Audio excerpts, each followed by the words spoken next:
আসসালামু আলাইকুম প্রিয় ভিউয়ার্স, কেমন আছেন সবাই? আশা করছি টুকিটাকি হেলথ টিপস যা আপনাদের সবার সাথে শেয়ার করি সেগুলা মোটামুটি হলেও ফলো করে আপনারা ভালো আছেন আল্লাহর রহমতে।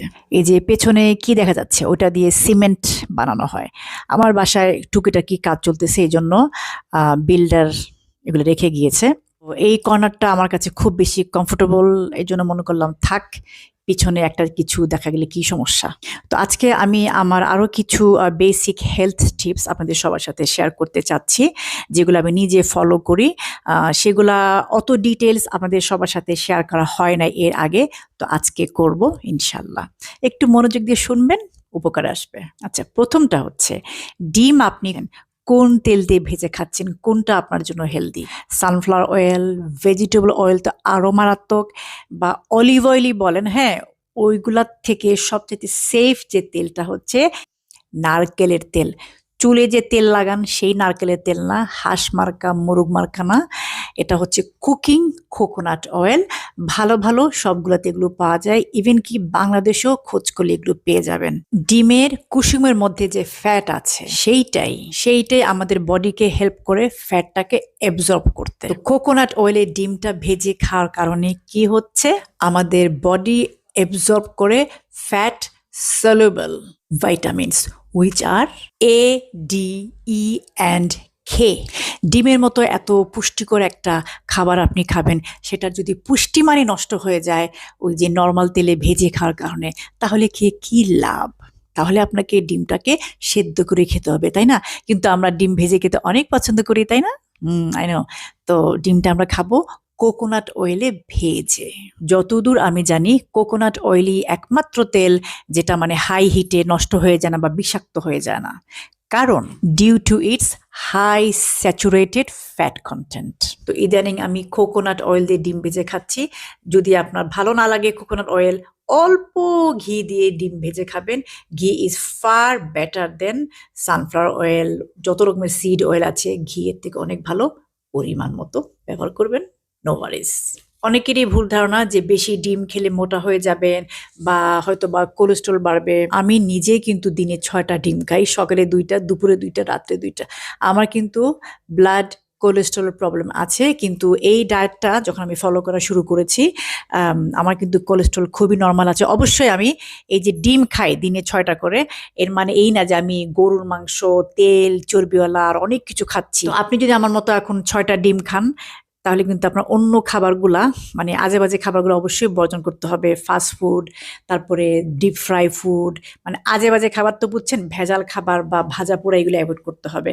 তো যেহেতু আমি সারাদিনে কোনো ভাজা পোড়া খাই না, কোনো রকমের মানে আনহেলদি কোনো কিছু খাই না, তো আমি তো 6টা ডিম খেতেই পারি।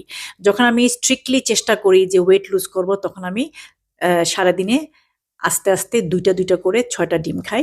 লাস্ট 2টা ডিম খাওয়ার পরে আমি ওই মুহূর্ত থেকে 16 ঘন্টা ফাস্টিং করি, ওয়াটার ফাস্টিং। সবার জন্য সবকিছু না, নিজের শরীর বুঝে কিন্তু সবকিছু করবেন। আর যদি আপনার খুব বেশি প্রবলেম থাকে, নানান শারীরিক ঝামেলা, then you need to consult doctor. ডিমের কুসুম এমন একটা নিউট্রিশন সাপ্লাই করে লিভারকে, যেটা ফ্যাট ট্রান্সপোর্ট করে, সাপোর্টস নর্মাল লিভার ফাংশন।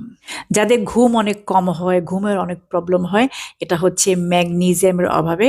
তো বেস্ট ম্যাগনেসিয়াম আছে পামকিন সিডে। ট্রাই করবেন রেগুলার হাফ কাপ করে পামকিন সিড খেতে, চানাচুরের মতো চাবে খেয়ে ফেলবেন।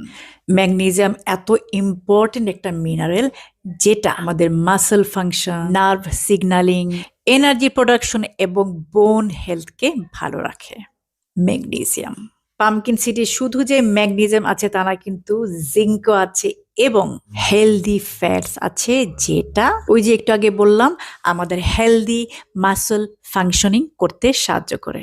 আপনার যদি ডায়াবেটিস না থাকে, তাহলে আপনি ব্যানানা এবং পামকিন সিডকে মিক্স করে you can make a powerful combination of nutritions to support brain function, focus, memory and everyday mental performance. এগুলো রেগুলারলি খেতে হবে। খাইলাম 2-3 দিন, ছাইরা দিলাম, কোনো কামে লাগবো না। আজকাল বলতে শুনেন না, হলুদ খাওয়া খুব ভালো, মানে টার্মেরিক খাওয়া খুব ভালো, কিন্তু হলুদ একা একা খেয়ে কোনো লাভ নাই। সাথে কি অ্যাড করতে হবে? Black pepper. গুঁড়ো হলুদের সাথে যখন আপনারা গুঁড়ো ব্ল্যাক পেপার অ্যাড করবেন, এতে কি হয়, মানে হলুদের পুষ্টিগুণটা 2000% বাড়িয়ে দেয় ব্ল্যাক পেপার।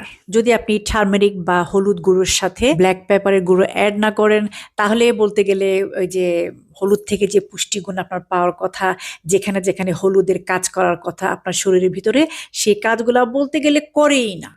কাজেই আমরা যখন হলুদ পানি খাবো গুলিয়ে, সাথে ব্ল্যাক পেপারের গুঁড়ো দিবেন আন্দাজ করে, খাবেন রেগুলারলি, ঠিকঠাক মতো হলুদ আপনার শরীরের জন্য কাজ করবে ইনশাল্লাহ। আরেকটা গরম মশলা হচ্ছে ক্লোভ। এটা বাংলা ওয়ার্ডটা আমার এই মুহূর্তে মনে পড়ছে না, CLOVE। তো এটাকে কি জানি বলে, ক্লোভে অ্যান্টি অক্সিডেন্টস দিয়ে ভরপুর। ক্লোভে এত বেশি অ্যান্টি অক্সিডেন্টস আছে যেটা ব্লুবেরিজ থেকেও অনেক গুণ বেশি। আমি ক্লোভ আলাদা গুঁড়ো করে ছোট ছোট কাচের জারে রেখে দেই। আমার যদি চিজ খেতে মন চায়, আমি শুধু খেয়ে থাকি কটেজ চিজ। ডায়াবেটিস আছে তারা কিন্তু কটেজ চিজ ডায়েটে রাখবেন, হাই প্রোটিন। কটেজ চিজের প্রোটিনটা আমাদের মাসেলের যে একটা মেনটেনেন্স আছে না, সেটা চালিয়ে যায়, and also keeps you full for longer. তো চিজ খেলে খাবেন কটেজ চিজ। আমার বাসায় তো আমি একসাথে 5-6টা কিনে আনি, কারণ আমার ছেলেও কটেজ চিজ খায় ওর পাস্তার সাথে।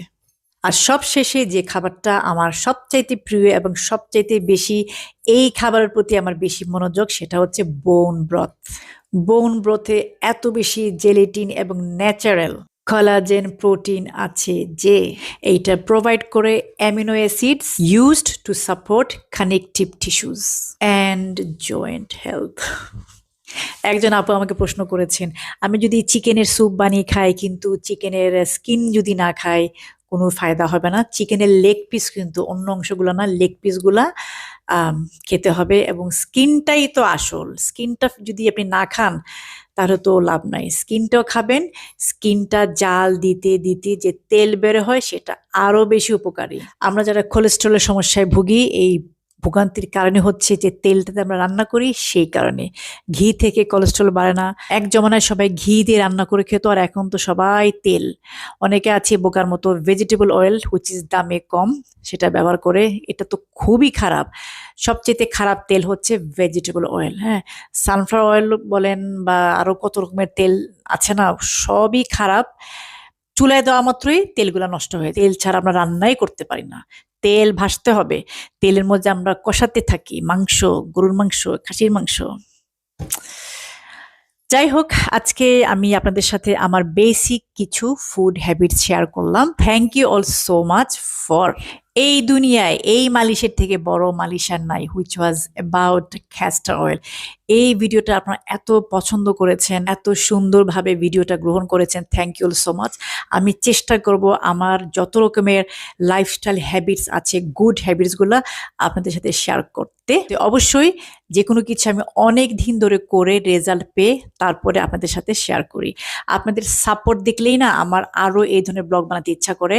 আমার যে সিক্রেট সব ব্যাপার স্যাপার আছে হেলদি থাকার ব্যাপারে, স্কিন ভালো থাকার ব্যাপারে, উৎসাহ পাই আপনাদের সাথে শেয়ার করার জন্য। এই জন্য শেয়ার করি। আমি চাই আমার এগুলা দেখেও মানে অনেকে যাতে উপকৃত হন। অলরাইট, তো আপনার কোয়েশ্চন রাখবেন, আপনার কিসের উপরে ব্লগ চান, আমি চেষ্টা করব সেটার উপরে ব্লগ আপলোড দেওয়ার জন্য। অবশ্যই আমার সাথে রিলেটেড হতে হবে, সেই প্রবলেমটা আমার নিজেরও থাকতে হবে, বা হয়তো আমি সাফার করেছি, তখন আমি পারবো আপনাদেরকে হেল্প করতে, আদারওয়াইজ তো পারবো না। একজন আপু আমাকে রিকোয়েস্ট করেছেন যে মনোপজের উপরে ভিডিও করতে, কিন্তু এইটার উপরে আমার মানে এইটা কিভাবে ট্যাকেল দিতে হবে যখন এটা সাফার করব, আমার অত ধারণা নাই আপু।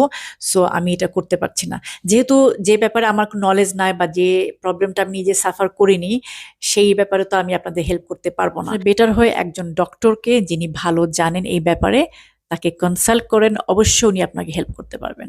আজকের মতো বিদায়, y'all take care, আল্লাহ হাফেজ। Please hype and share my videos. Thank you.